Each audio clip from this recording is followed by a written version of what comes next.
Vidste du, at alle planeterne kunne passe mellem os og månen?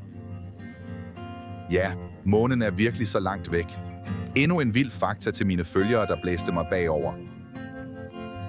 Månen drejer præcis, så vi altid ser samme side. Det betyder, ingen har set bagsiden fra jorden. Astronauter har set den, men vi jordboere kan kun gætte. Så månen, vi ser dagligt, kender vi kun halvdelen af. Det tager ca. 27 dage for månen at rotere én gang.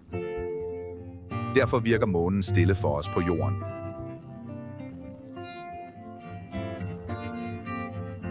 Månen er som en kosmisk nabo, der altid våger over os.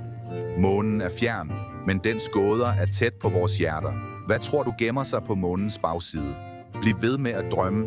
Måske opdager vi noget nyt. Del dette med en ven. Gem det, for du vil glemme det igen.